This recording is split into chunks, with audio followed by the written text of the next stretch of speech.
the God in me sees the God in you, or the divine in me sees the divine in you.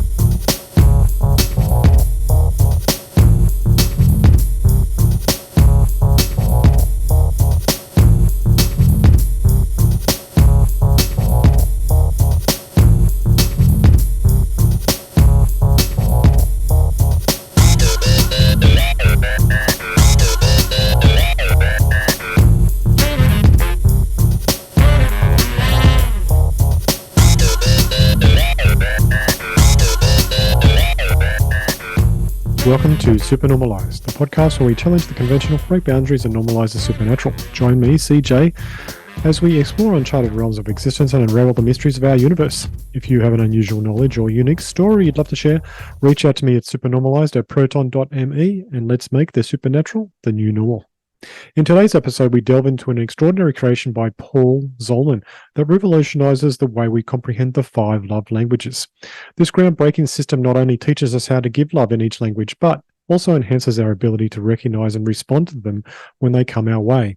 The best part? It's a game where everyone wins, designed to be easily grasped even by young children. Get ready for an enlightening journey as we uncover this profound method of spreading love. And dear listener, help me to spread the love too. I truly appreciate your company on this audio journey. And if you're enjoying Supernormalized, I encourage you to get onto your podcast app if you haven't already and give me a 5-star rating. That way your friends and family and everyone gets to find out that this is a conversation worth sharing. Please also share your love for the show by sharing the show to your friends and family direct. And thank you for your support. So, Paul, I've seen you have a lot of experience in the 5 love languages and also a lot of experience with podcasts previously. So how are you with just jumping straight in? I know it's late for you there, so I don't want to keep you up too late. No, I'm all right.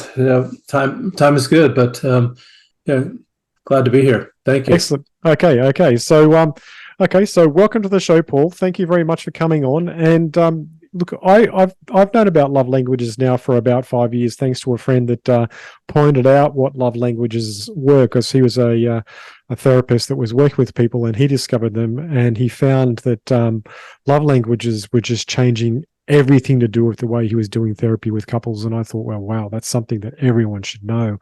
But you've taken that love languages structure and you've taken it one step further. Do you want to tell us all about that?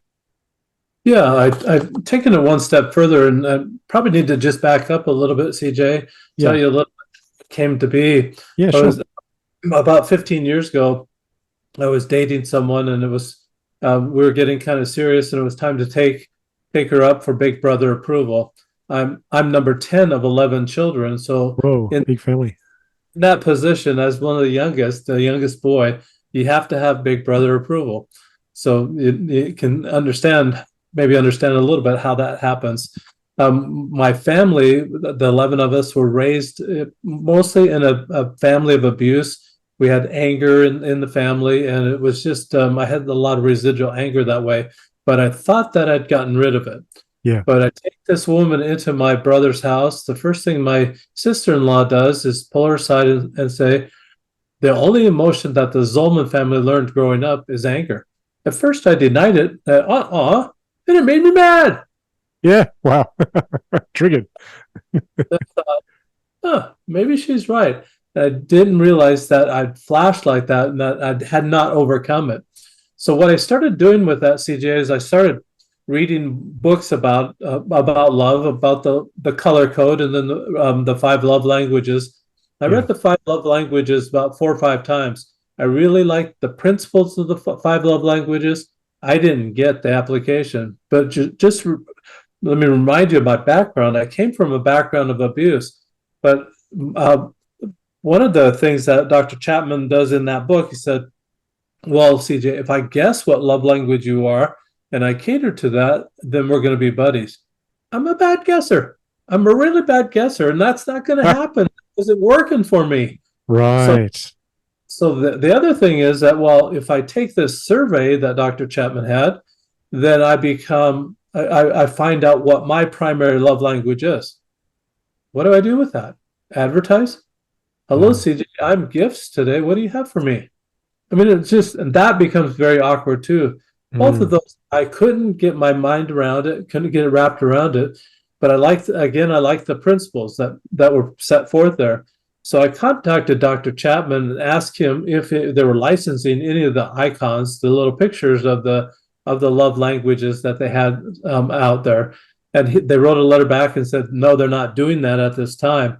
Well, they were 30 years old, roughly, and they were just not exactly up to date. So I thought, that maybe that's a blessing in disguise.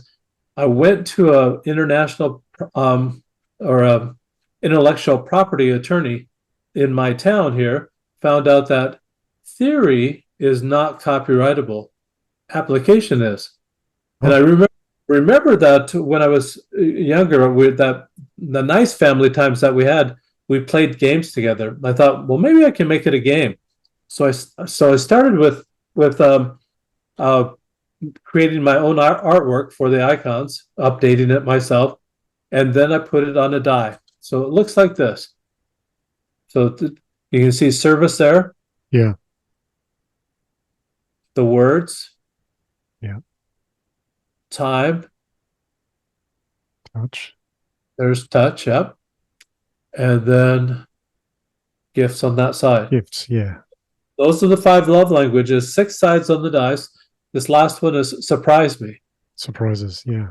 So on the surprise me day, you're just looking for opportunities to do random acts of kindness. So there's just 2 instructions, CJ.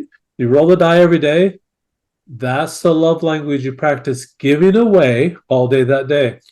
What I found in my research was that we only have 2 things that we're in control of: giving the love away and reacting or responding when it comes our way.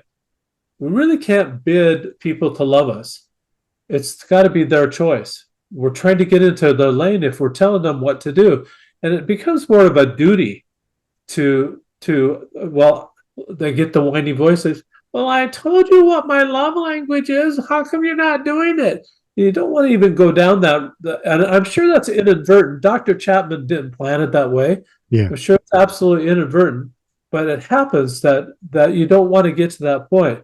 What it's all about now. It's not about you anymore, about you being loved or love coming your way. It's about you sending it out, and you send it out without any expectation of it coming back, but you trust the process. You know about boomerangs there in the land down under there, Yeah. and this is a boomerang. Yeah. Right. That love out, you can expect that it's going to come back someday. Mm. What you're watching for is when you're practicing that love language, whatever it is for that day, what you're watching for is people when they light up. And when they Mm. light up, that's how you determine what their love language is, what their primary love language might be. Some they might not light up. And while you're practicing, you'll find some people every single day that you'll make their day. You've lit them up. You've encouraged them that there is humanity out there. There is kindness out there. There's love and care and concern out there.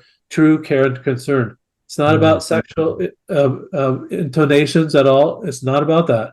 It's about sending goodness and sending kindness their way, making their day. Yeah. Right. So actually enhancing the love in the world by giving it out unconditionally. Really, you don't actually expect anyone to come back to you or anything. You're just doing it. Absolutely. So Yeah. you really, when you see that you've made their day and you're watching for that all the time, there's some pay right there. You're going to feel good about helping somebody have a better day. Yeah. What they're going to do with that, CJ, is they're going to take that and they're going to help someone else have a better day. They're going to pass it on. I don't know if you had this in lunch lines when you were small, but people would slug you in the shoulder and say, pass it on. And then if you didn't pass it on, you get double. And so it's that kind of thing, but only in a loving sense. Yeah. And you think of the opposite. Think if you sent out anger, Mm. you're going to get immediate return on that investment. people be angry right back, and you may have made someone's day miserable rather than a loving day. Right. So how can people use this in their everyday? I mean, obviously people are going to work, and there's a lot of sensitivity in the workplace nowadays. How do people say use the love languages at work and giving that away? So as far as spending time, they're just slowing down just a little bit, putting the brakes on, and just taking the time instead of getting impatient. Yeah. Then they're being a little bit more kind, taking a little bit more time to teach maybe an employee what is necessary for the job. As far as gifts go, gifts, it might be a gift if someone does a task for you at work. You can give a gift of service or a gift of kindness in that way. Yes. As far as touch goes, everybody likes the high five, the fist bumps, that sort of thing. The pat on the back, that should be appropriate at work as well. You can serve at work, help people, just help people in ways that they, you can just help them. There's just a ton of ways to help people, and obviously the words. Yeah, you can always tell people, oh, you look great today. That's a nice dress, or I like your outfit, or what. You can say nice things like that without having it be sexual harassment. Yeah. And you'll never get there because it's just a kindness. It's not anything sexual at all about sending out love. Okay. So it actually can create a more cohesive workforce because everyone's being more kind to each other. Absolutely. So the sexual part is kind of the crowning event of this kindness, especially and only with a couple. It doesn't matter what kind of couple it is. It's just with any couple that becomes the crowning event.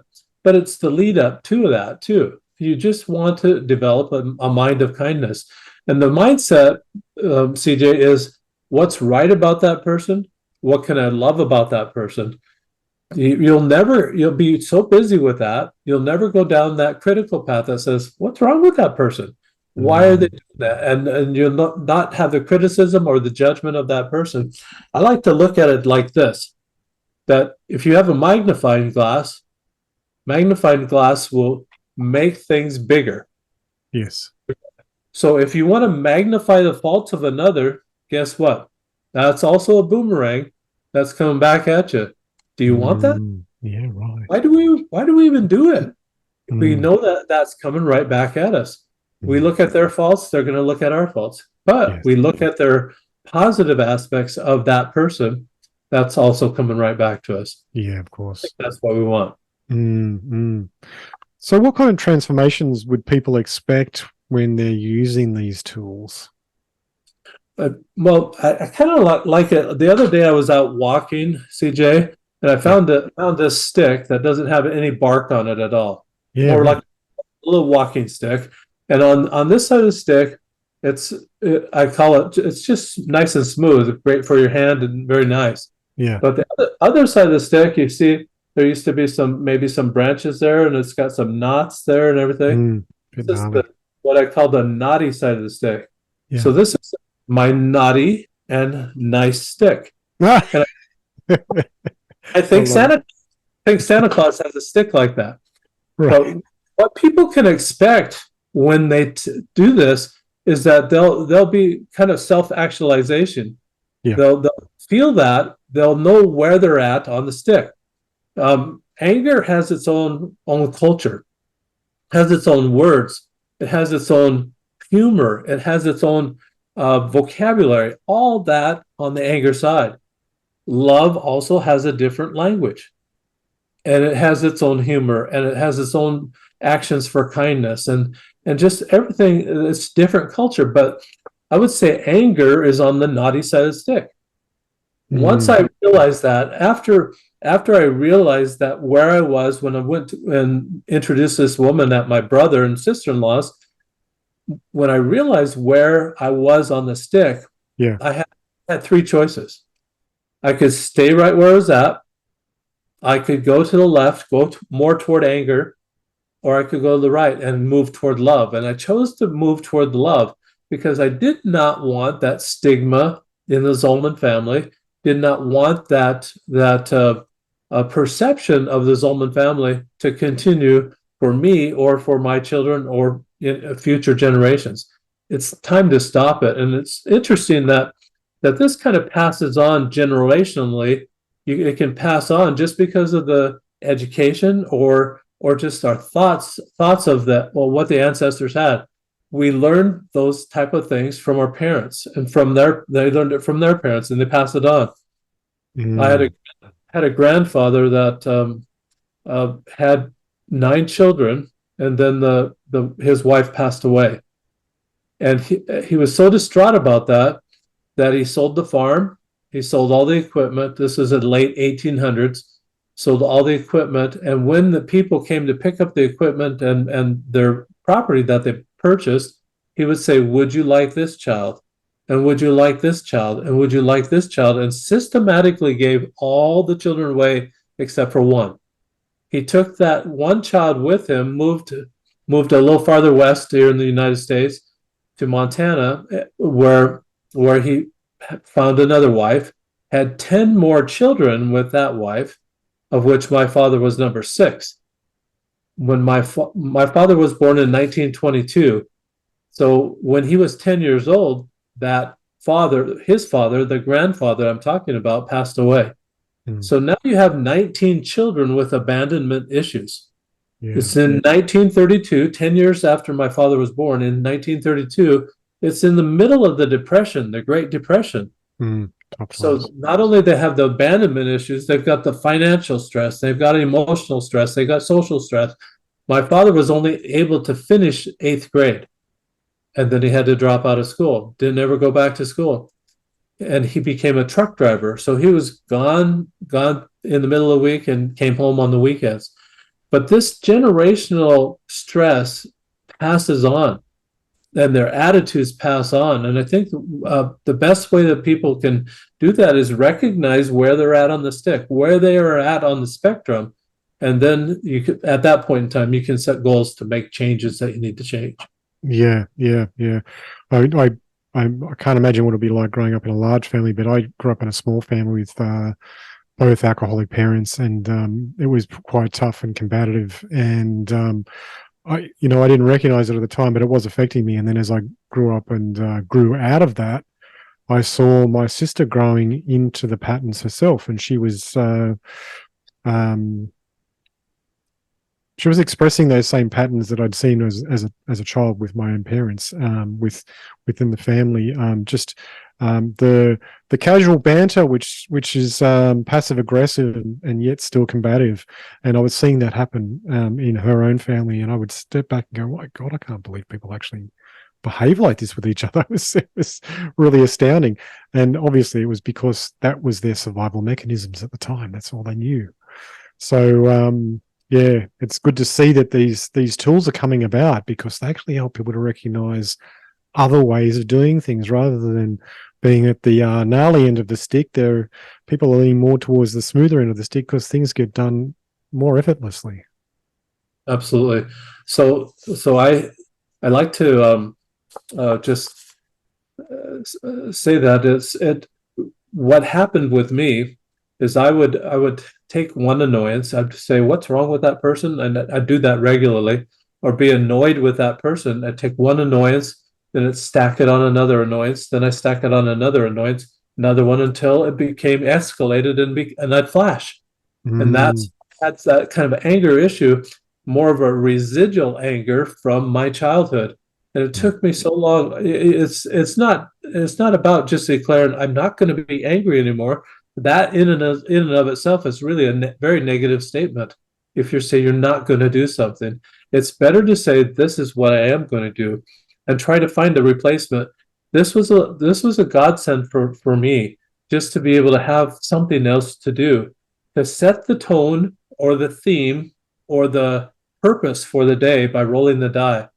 Once I realized, you'll notice that there's all pictures on the die. There are no words, all pictures. So pictures are easier to remember. It's almost like a memory hook, is what I like to call it. Yeah. It's better if I say the word elephant, you're not seeing in your mind ELEPHANT, you're seeing the animal itself. That's the same concept we have here. These memory hooks, once it's in there, it'll stay with you.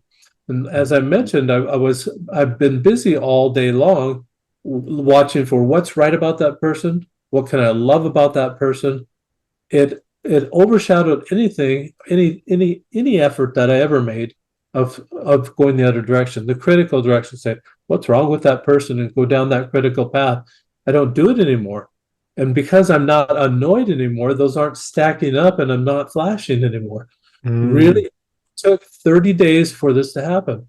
Just the very amount of time that it takes to develop one habit, a good habit or a bad habit, I guess, the amount of time it takes to develop a habit, I had this replacement process, this replacement behavior that overshadowed everything that I did before. And it actually has become a brand new habit now. And I do it regularly. I do it almost subconsciously now, just because I've done it. I've had the dies and that copyright on the die since 2017. So over the last 6 years that I've done this and rolled the die every day and watching for those opportunities all day long, it just overshadows anything. Even if someone pulls in front of me, I can't even go to be annoyed at that, just because I'm thinking what's right with that person. How can I love that person? What can I say that's more loving about that person than shaking my fist at him? So you strove towards this as and maybe a better way of understanding your own personal family dynamics and how you were moving along in life. So that makes me ask then the question: who would be your target audience for this with your work? I mean, who do you think is the ideal market? What sort of people are looking for this, do you believe? I think that the people that really want to change, that they understand that there's an issue. If you don't understand there's an issue, then and you think that it's somebody else's fault, and they're blaming somebody, that's not the audience. So I found myself, CJ, blaming my father for all the failures that I had in my relationships up until about age 35. And because I had someone to blame, I did not need to change. It was their fault. Once I realized that, I'm accountable, I'm responsible for my own actions, then there's opportunity for change. That's the audience. People that see that there's a need and realize that they're responsible for their own actions and that there's opportunity to change. Those are the people that will use this. There's another audience, though. There's another audience that is a very good audience that I'd like to introduce this to. And I would like to introduce it to children, from up until about maybe age 11 or 12. In the primary schools in the United States, and I'm not sure what it's like there in Australia, but in primary schools, we call it K through 6, so kindergarten through 6th grade. And in those classrooms, most of the class stays together all day. So they start together in the morning and then they end together at the end of the day. This would be perfect for that if at the beginning of the day they rolled the die, they found out what love language they're watching for opportunities to execute or do that day. And then at the end of the day, I've got a journal page that they could fill out. And the journal page just says what they rolled that day, what opportunities they saw to love in that way that day, then what they did about those opportunities. I can provide a PDF to that school so that each child can have their own little journal, a love journal. Yeah. Who wouldn't love to have a love journal from their 1st grade to show your kids or your grandchildren? And in that way, it teaches the child that they're responsible for their own actions. They're watching for opportunities to love, and they get back into that mindset, what's right about that person, instead of getting into focus of what the media would say what's wrong, and focus on what's wrong with people. We don't want to teach the children to focus on what's wrong with people. We want to teach them what's right with them and have them teach them in that way. We can do it this way. It's very simple. It takes less than 2 seconds to roll the die. maybe another 30 seconds for the explanation at the beginning of the day. The end of the day, the last 10 to 15 minutes, the children are anxious anyway. They know the bell's going to ring. They know that the school's almost over, and it's mostly non-productive time. I would suggest take that non-productive time, have them write in the journal during that last part of that last 10 to 15 minutes of the day, and then it's on a pass-fail basis. Just if they do it for 15 days, I've got actually a yogurt place here in the United States, that a franchisee that will give them 5 ounces of yogurt for free if they do it 15 days of a month. If they do wow. if they do it 25 days in a month, they keep that journal entry for 25 days of the month, then they get 10 ounces of yogurt. So there's a little incentive that way, but it's also helping them improve their behavior, tamping down any that misbehaving that could randomly go on, but helping those children learn responsibility for their own actions. That sounds brilliant. It would be good to have children entrained towards an understanding of clear expressions of love towards each other that enables them to understand other people's methods of communication as well. It just make more of life more effective. So have you approached schools or people that actually do the curriculums to be able to have this implemented through the systems, or what's happening there?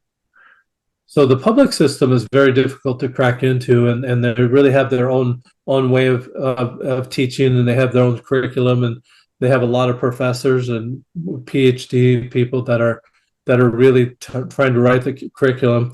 Coming from a person of the community, it doesn't work real well. So what I found is that the private schools are really a better market for me. The private schools, they're actually closer to the children.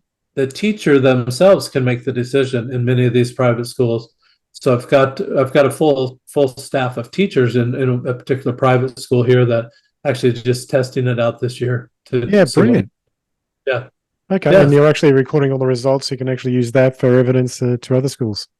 Absolutely. Perfect. Excellent. Oh, all power to you. This is a good venture for sure. And so will this work for single people as well? So that's really important that you brought that up, CJ, is because I developed this when I was single. Yeah. And I didn't have a significant other to express it to, like the book, Dr. Chapman's book says, that just work with us to your significant other. I didn't have that. And to me, you're not around your significant other all day long. So if you're just expressing love during that time that you're around that significant other, it sounds like a part-time job. What I'm trying to do here is change the whole mindset. You do it all day long. You do it at home, you do it at work, you do it everywhere you go. Change that mindset to what's right about that person, what can I love about that person. Just get in that lane, stay in that lane, and knowing that you can only send love out and react when it comes your way. Right. And so have you found that this is affecting people around you? Do you get any feedback from single people and their experiences with it as well? I do. I've got feedback from some teachers that have tried it in their classroom. I've got feedback from families that have tried it. Nice. I got feedback from other single people. One family that tried it, a family of 5 children, and the youngest was just a 4-year-old boy, and he got so quickly understood this. I mean, it's just pictures. He couldn't read at all, and he rolled physical touch. And on that day, he jumps up and down, pumps his fist, and says, "Yes, physical touch," and immediately started beating up on his brothers. Unexpected result. So the mother had to kind of suppress the laughter because she didn't want to encourage that type of behavior. Yeah. But a perfect teaching moment for that mother to say, no, this is more appropriate physical touch. And she just was able to teach him in that moment, in that moment of excitement, what appropriate physical touch would be. Yeah, excellent. It's a great story. Do you have any other stories that you can use as highlights for, the people experiencing your systems? Yeah, and I think I do have several stories, and several stories are in the book. the Role of Love book. Yes. So True. the book's available for Australia. It's available on Amazon. It's also available on Audible. And you Yeah. can see a lot of the stories in there. But one other sector that we haven't talked about is when women or men go to yoga, at the end of the yoga class, usually they put their hands together like this and they say, Namaste. Namaste. Yeah. So namaste, and it means a lot of. You hear a lot of definitions, but the definition I like most and really feels most accurate to me is the God in me sees the God in you, or the divine in me sees the divine in you. That's almost the same thing as saying, what's right about you, what can I love about you, and Mm. it's watching for those things, talking about the divine in that person, talking about the good parts of that person. So that namaste, just it's not merely just a thank you and a goodbye. And the emoji like that with the hands together too is mostly used for thank you, Yeah. but it could be also a thank you for the being the divine in you. Thank you for the good things that you do. And that's really kind of, it's all that same feeling. And I'm sure that we're losing a little bit in the translation. It was from the Sanskrit um, part of India, where well, the same place where nirvana comes from or Mm. karma comes from, that same language or that same dialect, that's where namaste comes from. Mm. Mm. So, what are mental health professionals saying about your project? And yeah, what do they think? What's their opinions? So in the first review in the book, actually, that's printed in the book, is from a mental health professional, and I appreciate you answering that question or asking that question, CJ, because it was this mental professional just last year, about a year. Well, it was about March of last year that I presented the die to him because that's all I had at the time. He said that this is the concept is so well thought out and so good that he thought that I should rewrite the book or update what the love languages was all about, because Mm. I using those principles of the love languages and just making it work in a different way, making it fun. This is a game, and it's a game that everybody can win. Yeah. So it's just so simple. Two instructions: you roll the die every day, practice that love language, give it away all day that day. Yeah. That he thought that that was such a good concept, and a mental health professional telling me this, that it was such a good concept that I really needed to update what Dr. Chapman started with and kind of expand upon that. So that's what I've done. And then I've got copyright, I've got trademarks, I've got all the necessary things that I need to be able to expand it in that way. Nice. Okay. So you've given yourself the title, or somebody's given you the title of Love Language Linguist. I mean, how did you get that title and stick that on your resume? I mean, that's quite a So, title. oh, thanks, CJ. That's a fun question too. I made it up actually. So just Excellent. like just like when you make up a company, when you start a company, what are you going to call yourself? You're going to call Yeah. yourself the owner, you're going to call yourself the founder, you're going to call yourself the president, and it's just a made up title. So Yeah. the way I get that title, the way anybody can get that title, is as they're rolling the die, they're going to get a good flavor of all the five love languages over a 30-day period. By Mm. doing that, they'll know the love languages backwards and forwards so Yeah. that they see it when it comes their way. Most Yes. people, most people are in just a single lane that they only can see their primary love language, and that's the only thing they call love. But with this, it gives you that peripheral vision that you can see all the five love languages. Say, oh, they're loving on me. It's not quite my primary love language, but I can see they're loving on me, and then you can respond appropriately to that. That's what a love language linguist is. They can know how to give it away, and they know how to see it when it comes their way. Yeah. Yeah. That's right. It's better to actually be able to hear the language when it's being expressed towards you, because bids of love don't always come in the language that you speak in. So yeah, Hard. if you don't pick up on those bids, then you're missing the chance for connection. And nearly Yeah. everything when it comes to human communication is about connection. I'm sure you'd agree.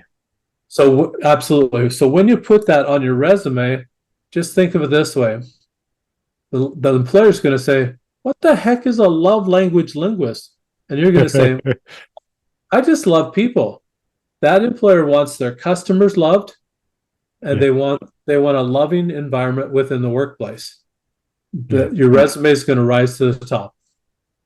Right. Right. Cool. Cool. Hmm. It's a Okay. sexy title. I know you want it, CJ. Go for I'll have to add it to my resume as well. it. Listeners want that too. So, how expensive is this tool that you've developed? I mean, you've got the book, you've got the dice. Is that like a kit, and what sort of thing? What sort of products do you have there when it comes to being able to pick this up and letting people run with it? So it's a lot less than therapy, I can tell you that. Yeah. And so the book itself on Amazon, I'm not sure what it sells in Australia, but Amazon in the United States it's $15.95. Yeah. Right. And the journal itself is $13.99, and the die Amazon has their printing department, and then they have their other items, and they don't really coincide together. Right. So what I've had to do is put the die on my website, and I just recently looked up that it costs about $20 or $25 to send a die to Australia. Yeah. I just looked it up this last week, and the Okay. die itself is about $8.95. But for that 20 to $25 postage, I can put 2 die in the box and send it over. Mhm. And so probably about $35, Yeah. uh, You sort $35, $40 Yeah. for the die itself, and then 30 about $35, yeah, about $30 for the books Yeah. from it. So Yeah. less than $75, you can have the whole set. Yeah. Right. Yeah. Definitely a lot less than a therapy session, Mhm. and it works Absolutely. for you multiple times over, which is good. Well, and yeah, keep it. The thing about the journal is that this is kind of a purpose. It's the accounting of your day, and Mm. it brings you back to accountability yourself, just like it will with the kids. It Yeah. brings everyone back into accountability. But think of it this way: I would have absolutely loved to have a love journal from my mother or my grandmother or my grandfather. Instead, I got a journal about the weather 60 years ago. Who Right. cares about what the weather was 60 years ago? I mean, I could read an almanac if I wanted to know about that, but who wants to read an almanac? I mean, it's just I would love to have something that what was there to love in their time frame, Right. and what did they do about those opportunities that saw. This Yeah. purposeful journal is very different than a blank page journal, because I've found journaling very difficult for myself when it's a blank page, because your mind goes blank. Well, I don't remember what good I did today or what I could write that somebody might want to read a little bit later on. This is different. You're writing about what you rolled that day, opportunities you saw to love in that way that day, and then what you did about it. It really becomes a kind of a love legacy journal that your children will treasure, your grandchildren treasure, will be passed on through generations. Mm.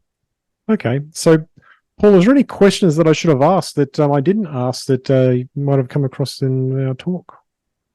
I can't think of any. I mean, I think I've given a little bit about my background. There's a little bit about my father and mother. One thing about my father that I really appreciate of my father, that when he came home from truck driving all week long, he came home on Fridays, and every Friday night he would date my mother. I really highly respected him for that. But just like any couple, when they've been gone from each other, they say, "Well, how was your week?" And then, "How was your week?" And it just goes back and forth like that. I don't know how long it took to go through 10 or 11 children's and what happened from my mother's side. And I'm sure she did a lot of the talking, but I dreaded the weekends in that situation, because I either got the belt or I got a severe spanking. And I remember one time having such a severe spanking that I was black and blue for more than 3 weeks. It was just horrible. I don't even remember what I did. And that was the thing, that there was a total disconnect from what I did to when the punishment happened. And so because it was that time and distance that were so far apart, you couldn't remember. I only remembered the punishment, and that was very difficult. Um, Other than that, and that's kind of the anger that was just set in after my junior year of high school. When I was 17 years old, I moved out. I did not want to live with the parents anymore, just because of the circumstances. And I moved into with this big brother I was talking about that I took this woman to for Mm. approval. So I had high regard for him. He became a great father, uh, uh, and he just was a great example for me. So we're just trying to break these generational. It's not genetic; it's generational thought processes of what's right and what's wrong, and just we're cleaning it up. And this is the generation to do it. If we don't Yeah, do for it, sure. if we don't do it now, then who's going to do it? That's right. We're going to just pass it on to our children, and they don't want it. Neither do their children want that. So let's stop the bad things that we're doing right now. Make the choice to just love, send the love out. We That's need a right. lot more.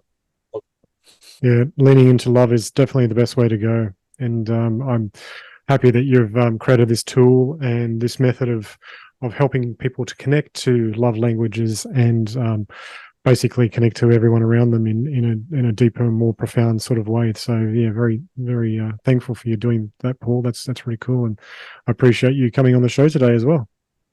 Thank you, CJ. It's been my pleasure. Yeah, yeah.